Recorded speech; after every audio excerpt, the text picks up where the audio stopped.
of the World. Original title, Orpheus. There was a social media post that made topic of Lilith, and it intrigued me enough to go search out some of my own reference books on the subject to share with you guys. So I found her in the index of this book, and we are going to see about reading what we found. Jewish post-Christian period. The angels and the creation and fall of man.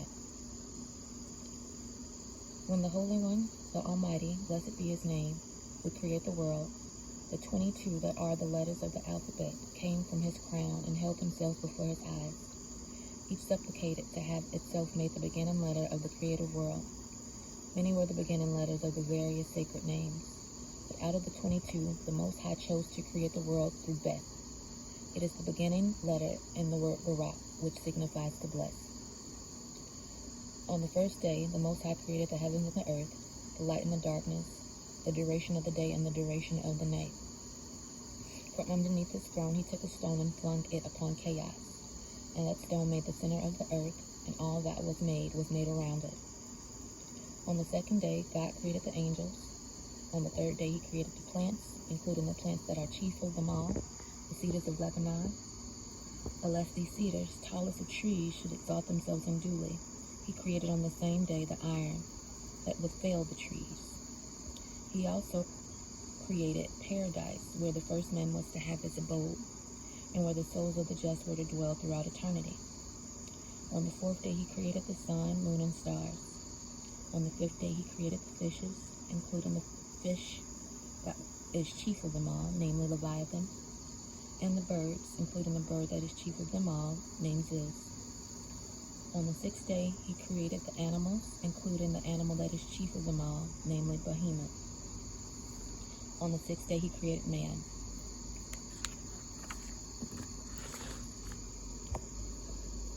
But the Most Holy One took counsel with his angels before he created him, and some of the angels said, "What is man that thou art mindful of him?"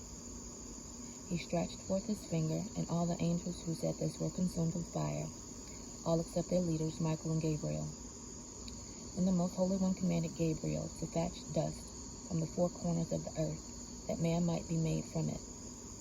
Gabriel went to do this as he was commanded, but the earth refused to let the servant of the Lord gather dust from her surface. "I am destined to be cursed by man," the earth said, "and to have my first fair state made unfair through him. If the Almighty One does not take from me the dust for the making of man, no one shall ever be let do it."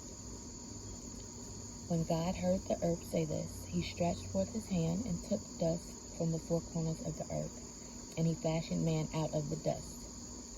When he would join the body, he formed out of the dust with the soul that he had made on the first day. The angelic host, who knew the power that man was about to receive from God, murmured against his making. And the chief of those who murmured was the angel who was amongst the highest in the angelic host, whose wings were 12, where the others' wings were 6. The angel whose name was Samael. Samael said, "Thou didn't create us from the splinter of the Shekinah, and now thou dost plan to set above us the creature whom hast fashioned out of the dust of the ground." Man would have perished through the fire which Samael would have put upon him, if it had not been for the protecting hand that God held over him. The Almighty cast Samael and his host out of heaven, and from that time the angelic prince is known as Satan, and he is the adversary of man. God named the man whom he had created Adam, and he placed him in the paradise which he had created on the third day.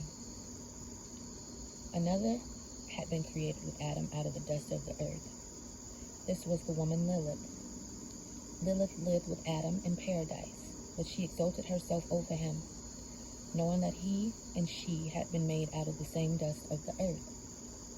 And Lilith was able to pronounce the ineffable name, and pronouncing it, she caused herself to vanish from the sight of Adam. Therefore, she made herself a demoness. And Adam was cast into a deep sleep. A rib was taken from his side, and out of this rib God formed a woman to be Adam's wife. And this woman was Eve. Adam was given the east and the north of paradise, with the guardianship of the male animals, and Eve was given the west and south, with the guardianship of the female animals. A tree grew in the center of paradise. The man and the woman were forbidden to eat of the fruit of this tree. Samael, who was now Satan, the fallen angel, came riding upon the back of a serpent. The animals saw Samael and the serpent, and they were frightened by the sight. And Samael in Eve's hearing chanted seraphic songs, and she, thinking they were songs in praise of God, listened to him. The serpent ascended the tree and injected the poison of evil inclination into the fruit. He bent the branch on which it grew down to the ground, and Eve, after Samael had spoken, took the fruit and ate it. She summoned Adam and persuaded him to eat of the fruit also. Thereupon, the cuirass, which had bound across each of them, and which was made of the letters of the ineffable name, fell from them, and they had to cover their lower limbs with leaves, which the trees had cast off when Eve ate of the forbidden fruit. Then the Most Holy One put Adam and Eve from paradise, and appointed the cherubim, who are called the ever-turning swords of flame, to guard against their return to it. The earth felt the curse of the fall of man, and thenceforward she had to be watered by rain from above. Her fruits were subject to failure. She had to bring forth creatures that were noxious to her. Also, she had to have herself formed into mountains and valleys, and to know that one day she will wax old like a garment. The angels in heaven grieved over the fall of man. The sun grieved also.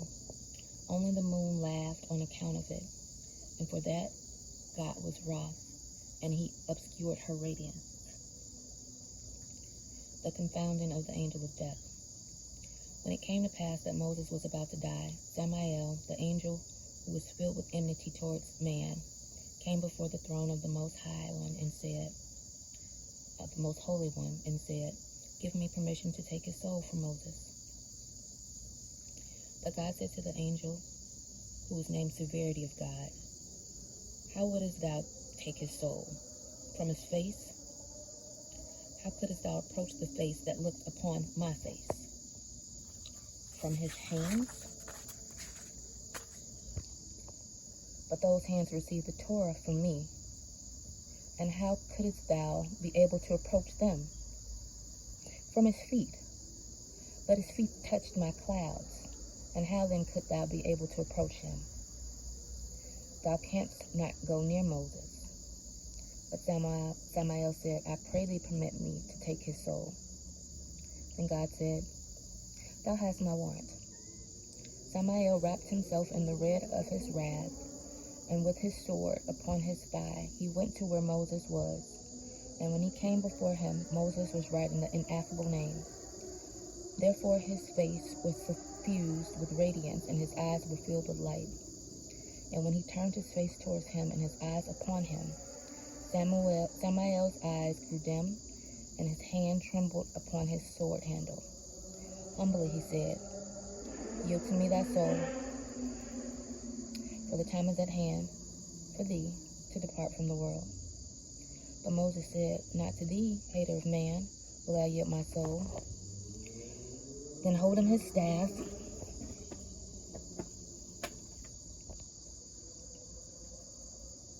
and standing upright, he said to the angel with the sword, "I am he who led 60 myriads of Israel out of Egypt, who turned the bitter water into sweet, who mounted into heaven and there spoke face to face with God the Almighty, who hewed out the 2 tables of stone on which God wrote his laws, who waged war on the giants Sihon and Og, who were created before the flood, and were so tall that the flood did not reach to their ankles, With my staff I slew the 2 of them.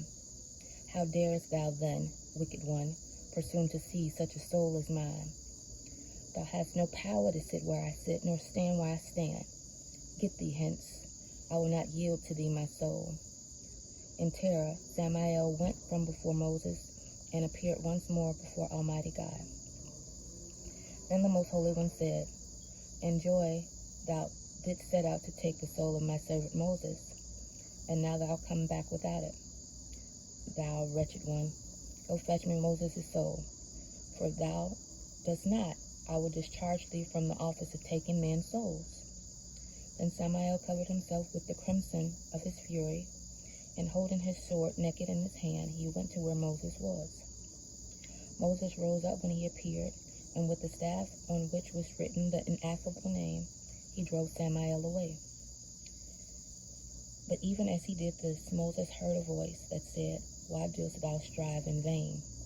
Thy last minute is at hand. Then God himself appeared before him, and Moses fell upon his face and said, Lord of the world, in love did thou create the world, and in love did thou guidest it. Treat me with all of thy love, and deliver me not into the hand of Samael, hater of man. With the Most High there came 3 angels, Michael, Gabriel, and Zagzagel. Gabriel went forward and arranged the couch for Moses. Michael spread a purple garment upon it. Zagzagel laid down a pillow. The Almighty One stayed at Moses' head, Michael at his right side, Gabriel at his left side, and Zagzagel at his feet. Cross thy feet. Moses did so. Fold thy hands. Moses did so. Lay them on thy breast. Moses did so. Then the Almighty said, Close thine eyes. Moses did so. And God said to the soul that was within, O my daughter, for 120 years I decreed that thou shouldn't dwell with this righteous body. But delay not now to leave it, for the time has come for thee to do so. And when Moses heard these words, he said unto his soul, Return to thy rest, O my soul, for the Lord hath dealt bountifully with thee. Thereupon God took Moses' soul by kissing him on the mouth. God and his angels laid Moses' body in a secret place in the earth, and God took Moses' soul and laid it beside his throne. Samael did not know the doing of God and his angels, and for the 3rd time he sought out Moses, so that he might take his soul from him. But Moses was not in the place he went to. Samael went into the promised land thinking that Moses had gone there, and he asked the land where Moses was, and the land answered him and said, Long did Moses pray to be here, but Moses is not here. Then Samael hastened to the sea, and he said to the sea, Is Moses here? And the sea made answer and said, I have not looked upon Moses since the day when he divided me into 12 parts, so that the 12 tribes might pass through my waters. Samael went to the abyss, and he said, Is Moses in the abyss? And the abyss made answer and said, I have not seen him, but I have heard his call. Samael went up into the clouds of heaven, and he said to the clouds, Is Moses with you? And the clouds answered and said, We've not seen him since the day when at God's command he went through us to receive the Torah in heaven. Samael went to where the tree of knowledge grew, and he asked of the tree if he had seen aught of Moses. And the tree made answer through its leaves and said, Since the day when he came to me for a sliver of my wood, with which to make a pen for the writing of the Torah, I have not seen Moses. And he went to the mountain, and he asked of it concerning Moses. The mountain said, Since he hewed the 2 tables out of me for the writing of the law, I have not seen Moses. Then he said, Of the angels had they seen Moses? Then he asked of the angels had they seen Moses, and the angels answered and said, We've heard lamentations for him on earth, we've heard rejoicing over him in heaven, but him we've not seen. Then Samael, the severity of God, went amongst men and asked of them where Moses was. And man looked at him boldly and said to him, What hast thou to do with him? God has taken his soul to himself, and it is now in a place beside the throne of God. And when he heard this, said and saw the Spirit was in the faces of men, Samael, the angel of death, knew himself confounded.